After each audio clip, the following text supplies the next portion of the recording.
Hey guys, Hemi Vertible back at it again on the 69. Going to go ahead and throw the new water pump on, a clutch fan and fan itself on here. Want to go through a couple things first. I want to shout out to Nick's Garage.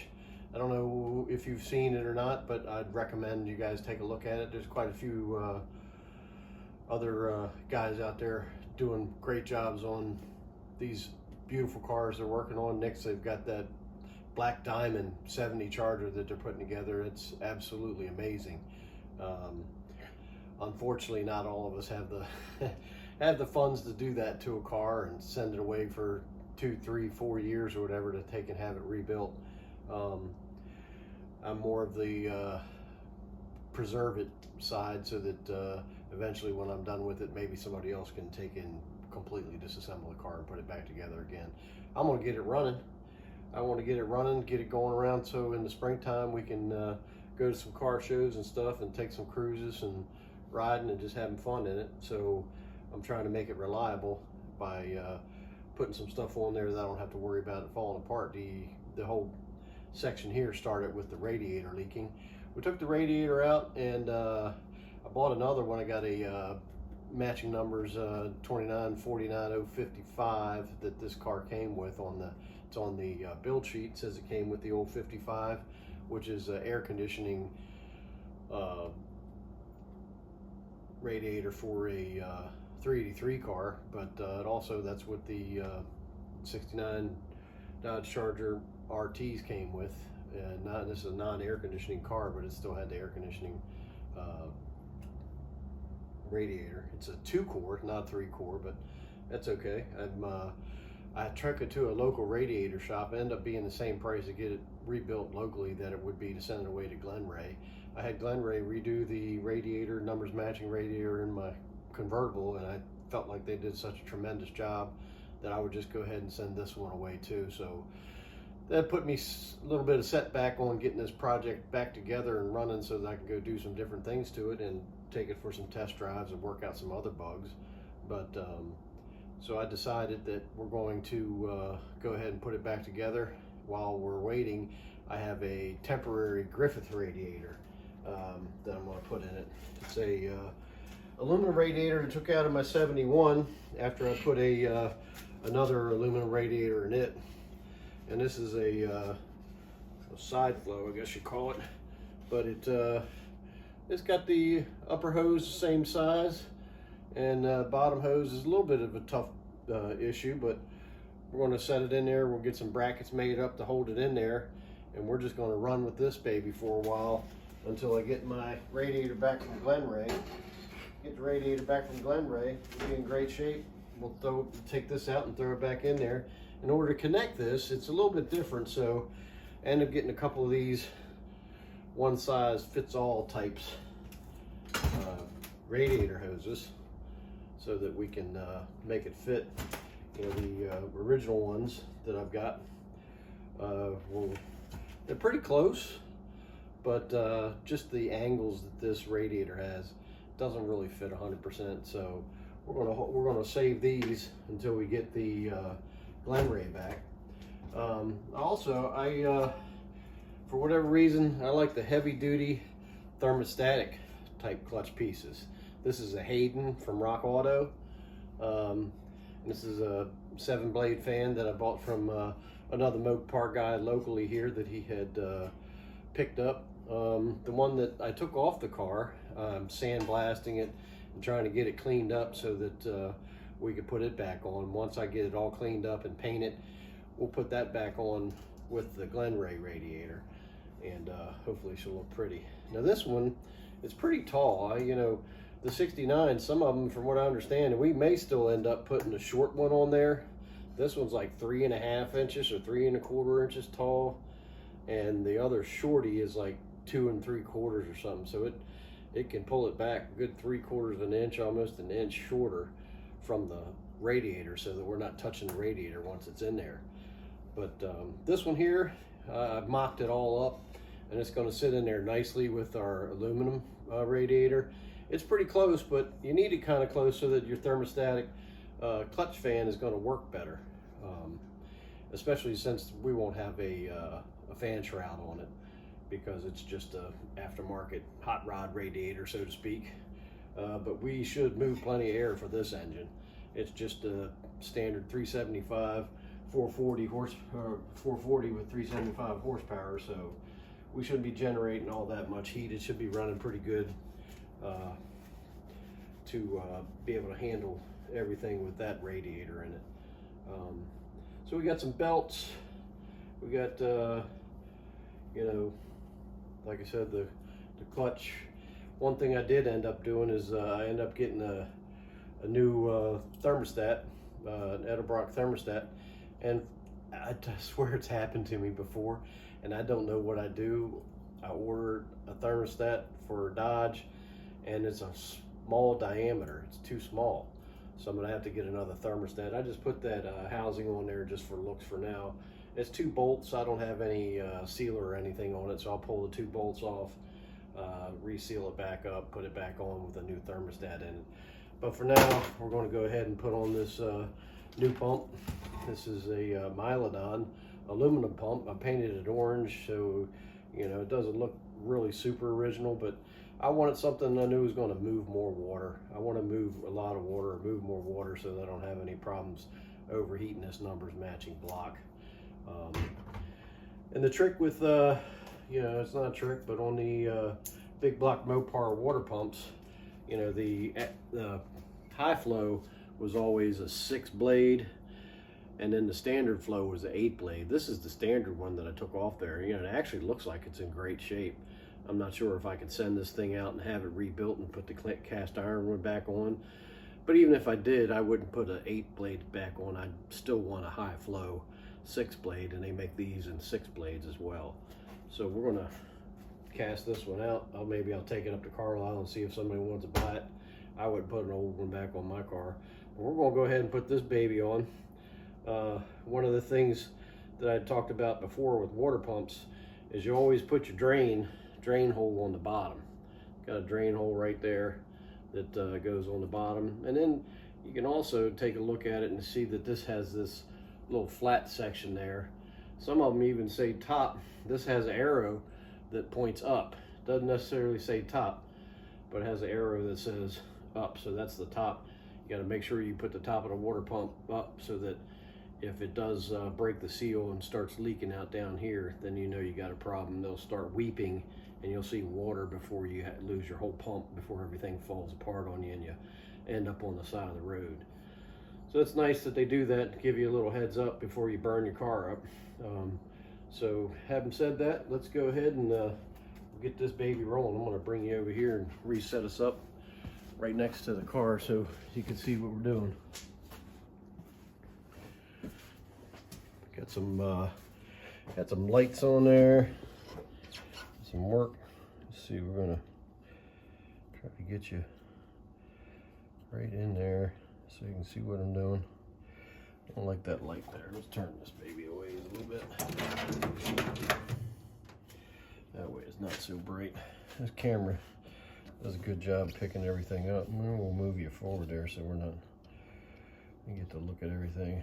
You don't have to look at me, but you'll be able to see everything in there. All right, there we go.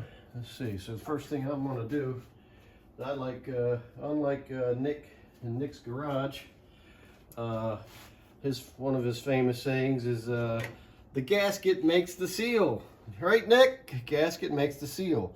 Well, for me, I've had too much stuff leak after I put it back together. Then nothing pisses me off more than have to take stuff all apart and redo it again. So generally what I do is I put a little thin, very thin gasket sealer on it. Just because I like making sure that, you know, even all these mating surfaces, I'm not fortunate enough to be able to take this water pump to somebody and have them put it on a lathe or on a milling machine or whatever the heck you put it on to make this surface perfect. But it's got imperfections in there, and I do not want to have I'm trying to make a gasket make it work and have it leak at all. So I like putting just a very, very thin layer gasket material right on there. It also helps hold things together a little bit. But you know, I had originally cleaned all this up with a little sanding disc on a little grinder. I took a little sanding disc and put it on there. She ain't gonna go in there very tight. Look at that. Try this. Both hands. Both hands go in there. Push it on. Kind of hold on there. Get it to stick. Probably should have. Try to flip that over. It looks like it wants to lay this way better.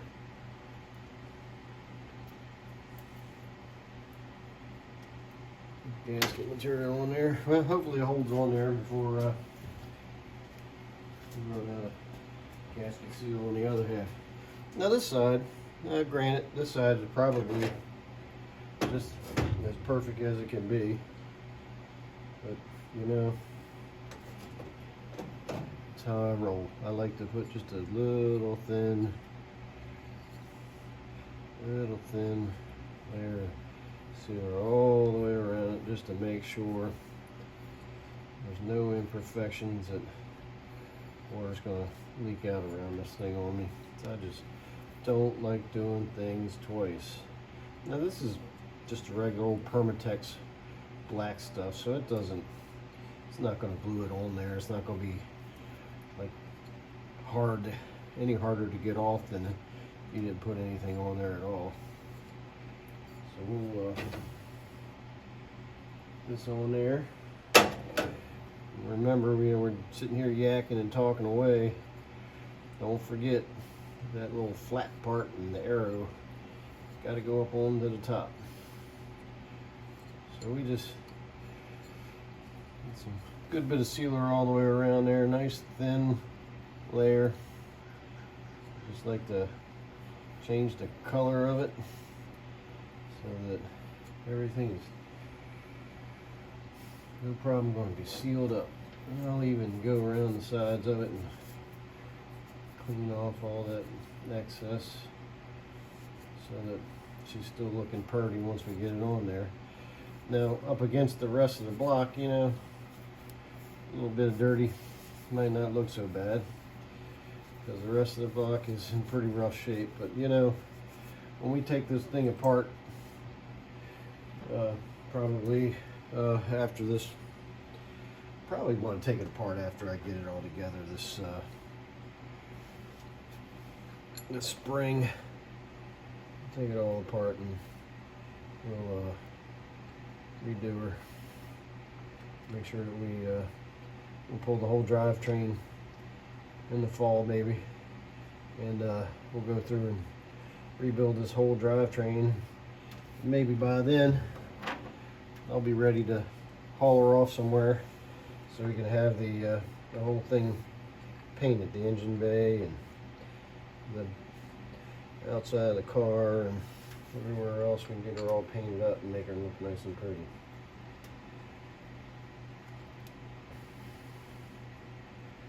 But for now, we want to just get her running, work out all the rest of the bugs. You know, I got brake lines to put on. I'm going to put some fuel lines on it. Get her back up in the air. Get all that stuff done. Get it all done up nice and pretty.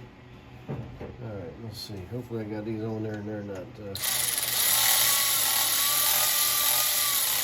nothing stripping, you know. And of course you're going to go, I don't have much choice on something with 4 bolts on it. You go on one side to the other side, right? You don't want to go bolts right next to each other. I don't know that would make much of a difference on this one. So we're going to run this one home, baby. Here we go. Bang. Bam. Bam. There we go. Let's get her. Oh yeah, she's snug. Snug. It's the old saying, probably heard a million times. Got the German torque wrench, right? Guten tight. Make sure she's nice and snug. We don't want to snap any bolts off. We snapped that bolt off here when we took the housing off before. I soaked that sucker for a couple nights, and then I put the torch on it. I had the torch on it, and I put the old Jed Clampett vice grip on that sucker, and we vice gripped her on there. So next thing we need to do, I'm gonna hang these belts on there. You know, one belt's a little bit longer than the other, so we got the basically the alternator belt goes in the back because it's off of that short pulley down underneath of there, and then we're going to have the power steering belt goes on this front. Now, power steering belt does not go over the pulley on the water pump, so we're going to just get it out of the way and we're putting it right there. So we got this is behind the belt on the power steering pump, so we need to get that on there before we put the other pulley on. Here we go with the pulley. Set this baby on there. And the trick to this is you got to line these holes up, and it ain't easy. And what I usually do is I try to put this, you know, the top hole at like 12 o'clock. And then when you put this baby on there, you got to get her up over top of that.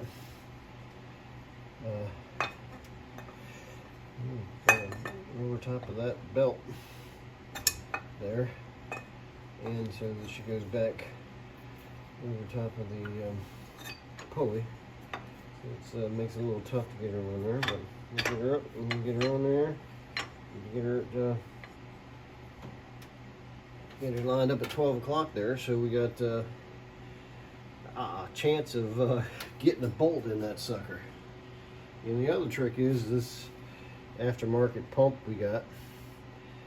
It must fit a bunch more stuff because it's got that little bushing on there. I'm going to use that bushing, maybe hold that pulley on there a little bit.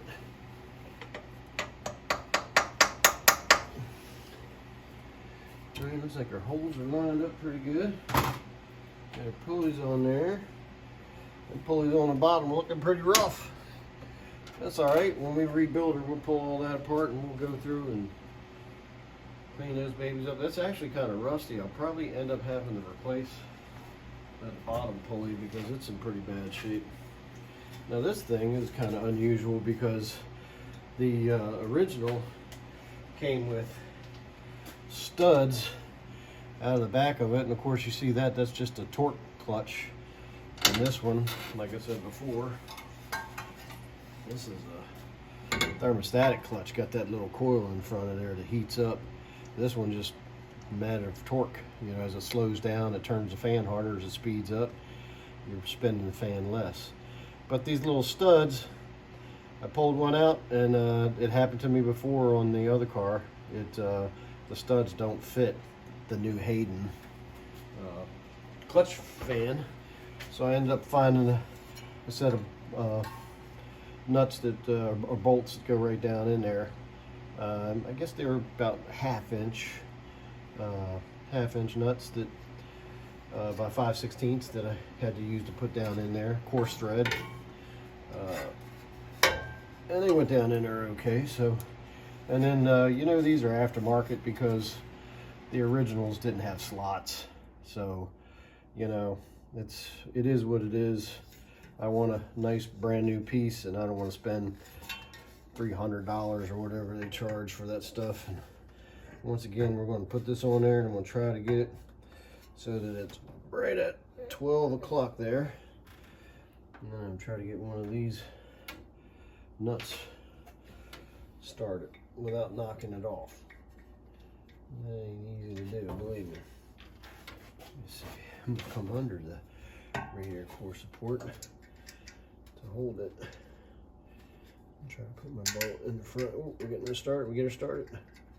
Hot dog. In she goes. First bolt's in there. Look at that. All right. We'll go to the other side. So stick with my theory of, you know, from one side to the other, but actually this will probably help keep it straighter and make it a little bit easier to get the other 3 in, or other 2 in, if we do it from this side. There you go. Got that one started. All feels good. Gonna look like the front of the engine was cleaned up and nothing else was done on the rest of it, but hey, you know, if it ain't broke, don't fix it, right? At least when it comes to this kind of stuff. You know, I'm already the little bit of stuff I bought for this car, I'm already like $1,800 in for just trying to get her on the road running again. That doesn't count for what I'm gonna end up having to pay for Glenray to get that radiator out of there. But it'd be really nice to protect this original numbers matching motor with a nice radiator and thermostatic fan, nice high flow water pump. Have to get me a decent, pick up a decent thermostat that fits. So let me see what we got here. I think those bolts, if I'm not crazy, I thought they were 1/2 inch. Let me see.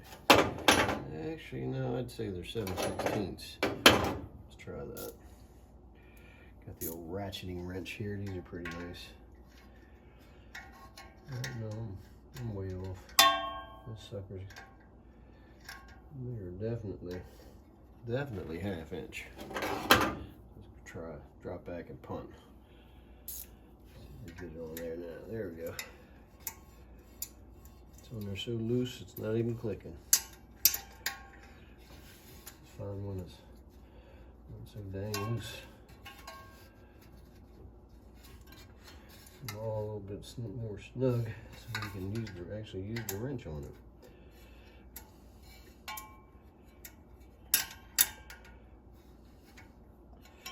And I put washers or lock washers on all of these because that's you know, you want to protect your fan, your radiator, because if this fan comes loose or starts wobbling and falling off, that's the first thing to get chewed up is your radiator. Nobody wants a chewed up radiator. So we'll snug that up. But, well, I think it got a little crooked because it's trying to bind on me. So I'm gonna get around here and get the other side down. This side snugged up and try to make sure our pulley's square. I'm talking about holding it with that. I ain't holding with that. I'm gonna have to hold it with the belt on the alternator. Trying to snug it up a little bit more, but let's get it. Try to get a little bit snugged up this way. Get all these bolts. Oh, there's up there. The last one here. Snug that one up.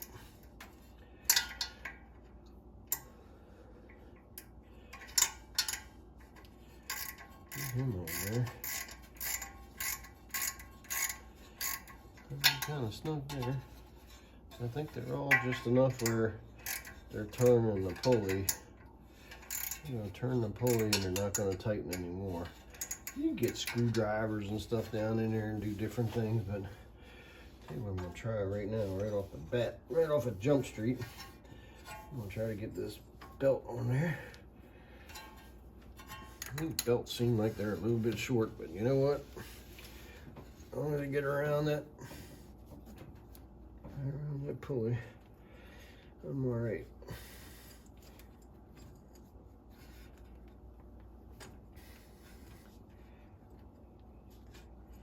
All right, let's see, did I do this?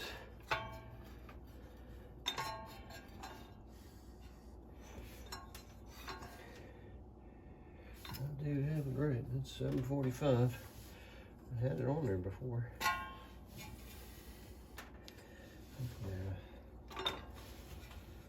Maybe it's down as far as it will go.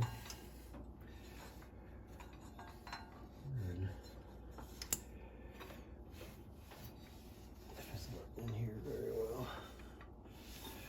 Try it again.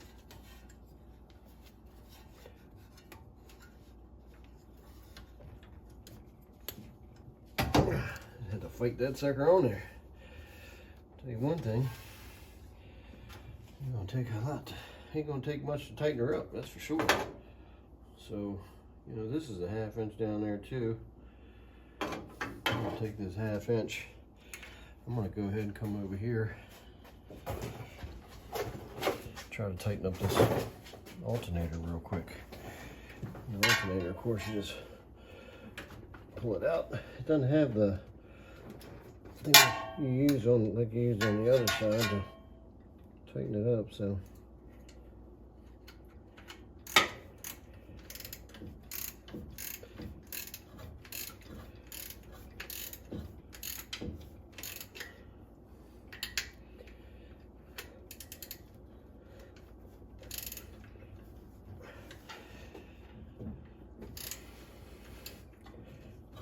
Baby's on there pretty tight. We might have to give her one more snug, you know, but that's all right. We'll have to get her running once she warms up and runs for a little bit. She'll tighten up, and we'll have to re-snug it up after it runs for a little bit, give it a little bit of run time. So I'm just going to go in here like this, a nice big hole there, and we can put some pressure down on it, and we can tighten these nuts up one at a time.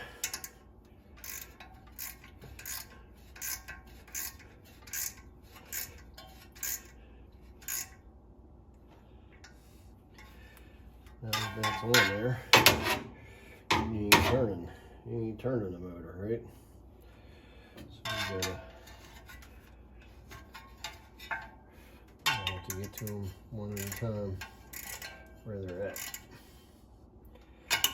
Yeah, go down the bottom and do this. Do the bottom one first.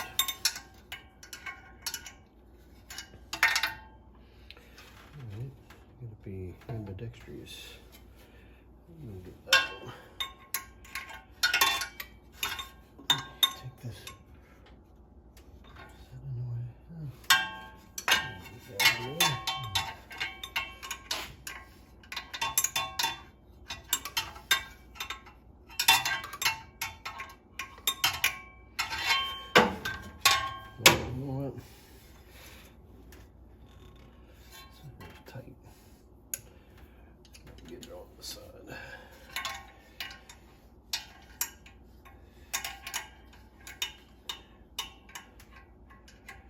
There we go, now we're on there. You just put the butt on it.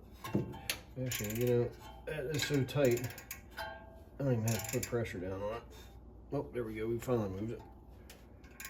A little pressure on there. I guess that's the trick, you know, you get it tight. Once you get it tight, you can move the pulley like that. How's that? That works. Can't move around by hand, but you can put the wrench on there. She'll move.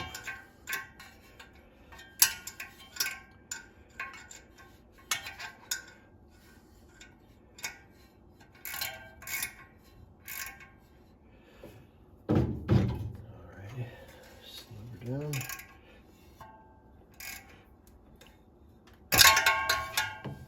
Baby's tight.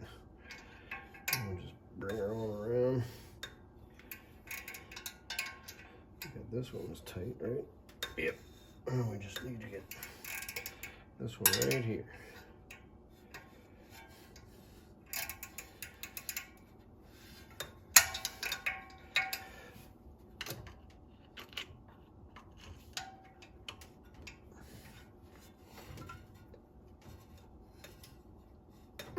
Good and tight, baby. We got lock washers on there. This fan is, you know, for the old thermostat clutch fan, she's pretty snug. So got that belt on there pretty tight.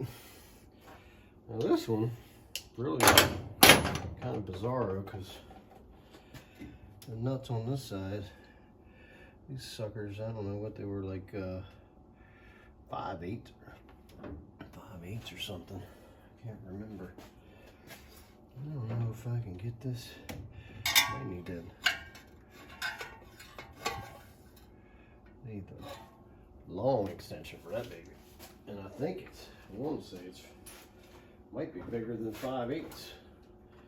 Now, I don't think that's normal. And I don't know where whoever put that thing on there got that bolt from. I'm looking at it. I'm thinking it might be 11/16. Let me see.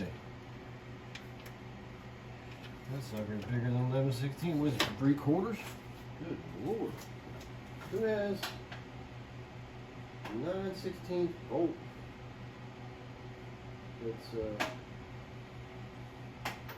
in the front end. A 9/16 bolt. It's got a damn 3/4 head on it. That's the craziest thing I've ever seen. Which, you know, you see stuff like that and you realize, well, you know, maybe she ain't so stock after all. I'm not really sure, but we shall see. And like I said, on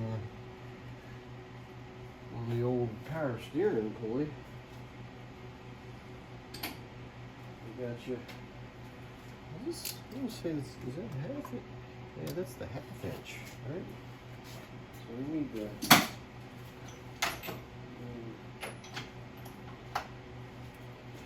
get the old mamma jamma. Look at that sucker. The old 1/2 inch on there.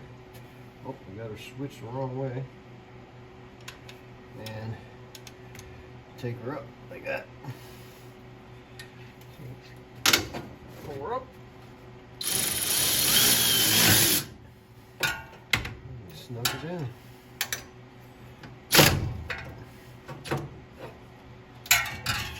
That one.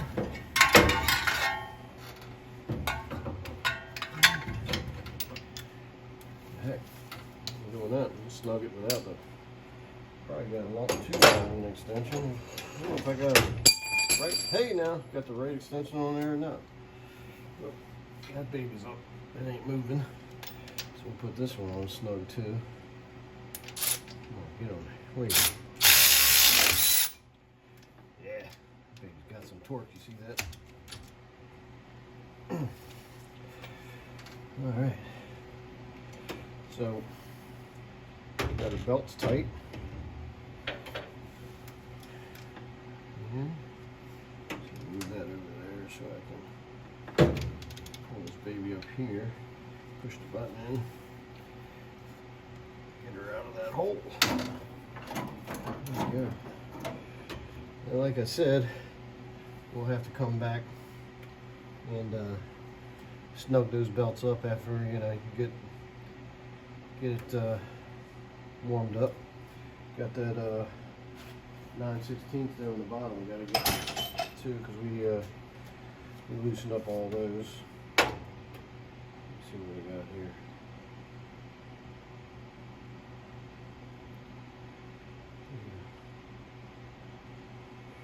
This is half inch or so. Smaller. Is that it? Let's see. Yeah, that's it. All right. So, you know, in order to get that alternator to move down like that, you have to loosen up this top bolt.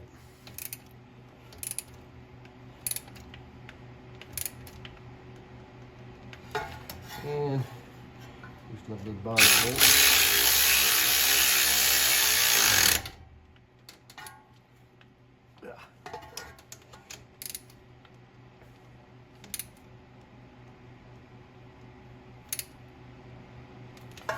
And that way, everything's on there, nice and snug. So like I said, we'll get a the old thermostat, replacement thermostat, and we'll swap that out. And in the meantime, like I said, I'm gonna have to get a nice bracket for the front here. But this crazy radiator is going to sit right down in that hole.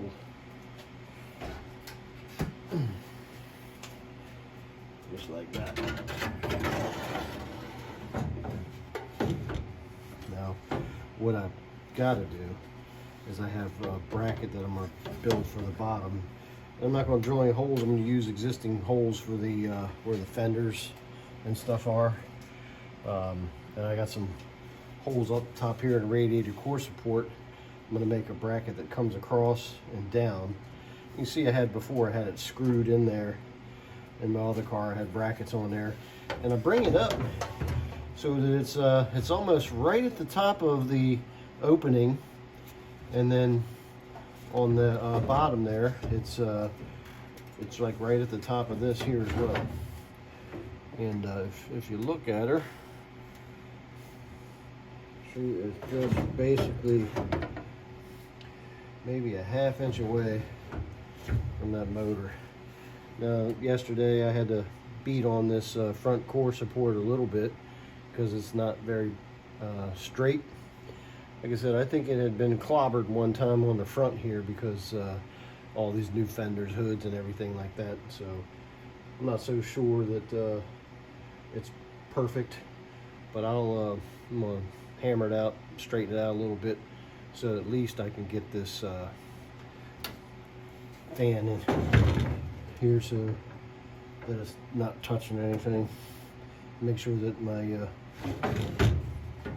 clutch pack isn't hitting the radiator. But you know, the idea is we'll have this hose here. Shoo. Look at that. Then she comes over here.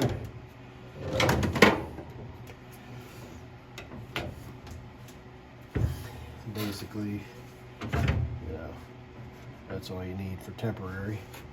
So we get a ride around. You know, we might take her somewhere and get some spray paint on these front fenders, and take her somewhere and put up on the lift and do some other work here and there. But that's just of it. That should be enough to get us rolling again. That's my object right now, is I want to try to get her up running again. So right now, I don't want to wait 4 months for my radiator to show up. And it's really cool though, because in 4 months I get the radiator, and then I'm going to get my my seat covers as well. So I'll be getting my seat covers in, I'll be getting the radiator in there. We'll have some more bugs worked out. I gotta tell you what I have to do, which I'm not looking forward to, but it is what it is. The power steering box itself is leaking like a sieve. The more fluid I put in it, the more it just rolls out. I kind of thought maybe it was only leaking when it was under pressure, but the more I toy with it and look at it, I was underneath of it yesterday working on stuff, and it's dripping in my face, and I'm like, oh my god, how can it be leaking so bad? Just dripping in my face. And I put some stop leak in it against you know, a lot of recommendations for people. People don't like stop leak. I don't like stop leak either, but you know, just for a temporary fix, because I was going to get another box rebuilt for it. And there, you know, you got another one where you send your box away, it's gone for 4 months.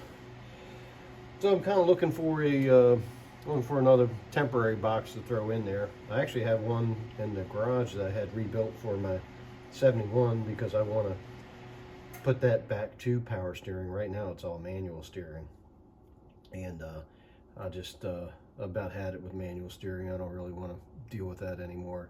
You get these firm feel kits with stage 2 rebuilt power steering box with the police box with the stage 2 in it, and they just feel tremendous. They're so much nicer. They're not all sloppy like the stock ones, but they have not this tight or not as big of a pain in the butt as the full manual ones. That one actually I had sent away, rebuilt by Firm Feel, that manual box. I had a 16-to-1 worm gear put in it, thinking that, you know, maybe that would make it nicer and more livable, but I just absolutely don't like it anymore. It's fine when you're riding down the road, you know, no problem at all. You get a lot of road feel and it's very responsive, but you know, if you're stopping and you're parking and you're moving around somewhere, it's just a huge pain in the butt because of how much you have to rip on the steering wheel. You know, I have to run like 36 pounds of air in the front end to try to make it easier to turn the daggone thing when I'm stopped somewhere. And of course, you know, you're fighting to turn it, and then you got the mechanical clutch. So you got the clutch going, the manual brakes, the manual steering. It just after a certain point just gets to be too much. Just gets flat out irritating. You know, when I was younger, it was a lot of fun, you know, to have everything all mechanical. And of course, I'm going to save everything because my son loves it, you know. He wants, when he ends up with the car, he wants to make it all mechanical again. He loves that mechanical feel of everything, the 4-speed, the brakes, and the steering. But I'm getting to the point where I like a little bit of creature comfort, and you know, I didn't realize it until after I put everything together on that convertible, how much more fun it is to drive that thing, just because of the power steering on it. I put that nice box on there, and that thing is just absolutely insane. I had done the same thing to my 69 Satellite, and I really love that car too. But anyway, that's where we are with this 69. We're going to go ahead and get the brackets made, get the radiator in, get the hoses hooked up, and get some antifreeze in her. We'll fire her up and see if we can't take her for a test drive and see if we got any other bugs. You know, after I get that all in there, I might, depending on what we do, we might just go ahead and do the power steering box next. I'm not sure if I need to pull the battery out or battery tray, or I'm not sure how I'm getting that box out of there. I might have to pull the power steering pump or something of that sort. If I pull the pump, I might end up taking the fan back off the front again. I'm not sure what I'll do, but it's not the end of the world. It's just really dirty, nasty, grimy, and filthy underneath of there. And it's tough working off your back, and you know, you got to pull the steering column to get that thing out of there. You knock the collar off and pull the column into the car. You don't have to pull it all the way out. You just set it inside the car. They leave it sticking through the firewall, but you got to back it out far enough so that you can get it off the chassis down there. And I don't think it will drop out from underneath because torsion bars, so I think it's got to come up out of the front here somewhere. But we'll see. I'll take a bolt off of the engine stand, or mount, and get a jack underneath that sucker, and we'll jack that motor up and pull that sucker right out of the front, and throw another one under there, and we'll be rocking and rolling. But anyway, hope you guys enjoyed the video, and like, subscribe, comment, and we'll see you next time. Thank you.